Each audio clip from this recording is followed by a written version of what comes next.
Assalamu alaikum everyone.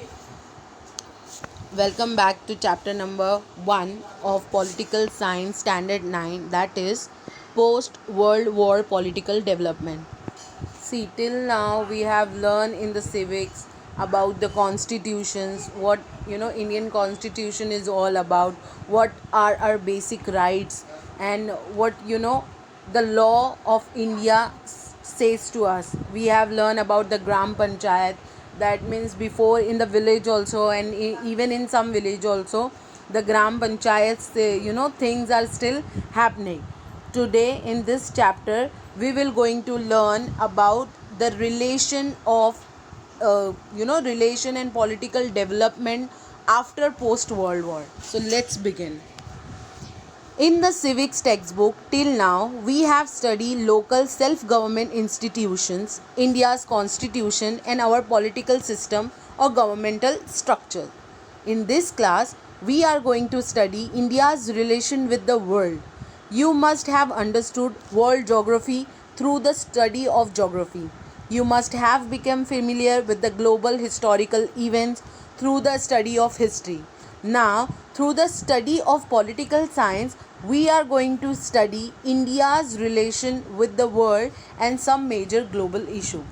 See, now what we are going to learn in this chapter, we have learned till all the geography, the basic geographical area of every country, then about the history, what our basic history is all about.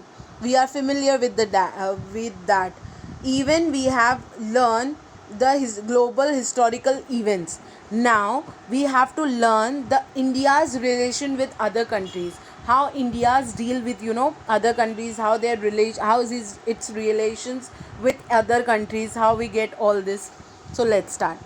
We are depend on the different person, institution and organization in the society for different reason and for different facilities. Our social life is interdependent, and mutual cooperation has a very important place in it.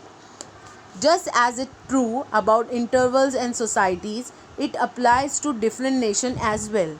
There are many independent nations in the world like India. Some exchange and interaction goes on between them constantly. These dependent states also enter into territories with each other. A system of all these independent sovereign states comes up. We call it international system. Let's get to know some features of international system. See, these are some of the sovereign nations of the country, how they have include, like India is independent and very strong country. It deals with so many other countries for exchange and import or export. See, what is sovereign nations? A sovereign nation is a nation that has one centralized government that has the power to govern a specific geographical area. Under the definitions set by international law, a sovereign nation has defined territory with just one government. For example, you can take 5 or 6 countries together and only one central government going to deal with that all the problems which different country is facing. So this sovereign nations is it's all about that you can make the law. Only one central government can make the law and other has to follow. If any disputes there between the nations, what we have to do, the only central government will deal with it. Now, interdependence. All countries of the world are dependent on the each other for reason or two or the other. However, big perspectives or develop a nation may be, it can never be self-sufficient about all it's about need. Even big nations have depend upon other big and small nations. Thus, interdependence is an important feature that international system, that is today's global system. See, now what happened? Every country is dependent on each other. Like for example, if India is popular for spices and our spices goes in every different nations, what happened? We need petroleum from all the Asians or Arabic Arabian countries, that we need oil from Israel or Kuwait and Dubai. We need all petroleum and oils from there. So we are interdependent with each other. Even like the other countries are dependent on Indian. Like Indian are very popular on spices, so we provide spices to every other different countries.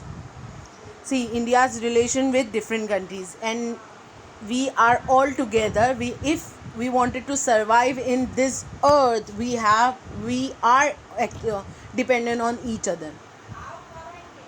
Now, international relation through foreign policy. Now you are going to learn about the foreign policy. See, every nation has policy about its internal dealings, as also about its relation with other nations. Such a policy is called foreign policy. We are going to study India's foreign policy in detail in the next chapter. Regarding foreign policy, we're going to learn in next chapter. But what is all about the foreign policy? Foreign policy is all about how we will go, provide something to other country in our own basis. Like what are our own laws, that if I wanted to charge on one spices 50 rupees, no other country can ask for it. Ke how like how you are charging this much to your spices. It is my thing, and I'm providing policies to them.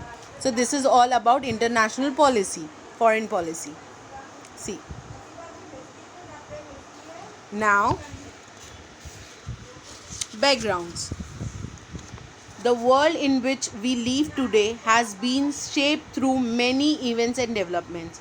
Hence, we need to go back to history in order to understand today's world. We know that two world wars were fought in the last century. These were the most important events in the world in the century. The world completely changed because of them. New currents of thought emerged. Let us understand what else happened due to these world wars. See, in background, if you see, the every country has their own history, like what they have been through, how many wars they have fought, or how many disputes they have faced till. Everything is dependent on the background, what background you are from, what background your country has. So we have go went through with two wars, that is World War 1 and World War 2. But what happened after World War 1, we are learning in this. This is our background. World War 1, it was the great war, and we have lost the properties and lives of people. Many things are damaged. Economically we are damaged, and we don't have a value of our currency because of World War 1. Now, First World War. The First World War was fought between 1940 and 1918. Major countries of Europe took part in it. Europe had a very central place in the international or global system. At that time, the war caused a tremendous loss of life and property. The countries which joined losses, even the countries which did not join the war, were impacted by the war. The economics of victorious as well as the losing countries collapsed. See what happened. Not even who has taken the part in that war, World 1, even the other countries are facing that. Now you can take the current example of lockdown. What happened to lockdown? Not only the big companies, or not even the small hawkers or small scale business people are damaged economically. Even the big companies, even the big businessmen also have to face this. Why this has happened? Because one is affected to other. If you are the rolling money will not going to roll properly.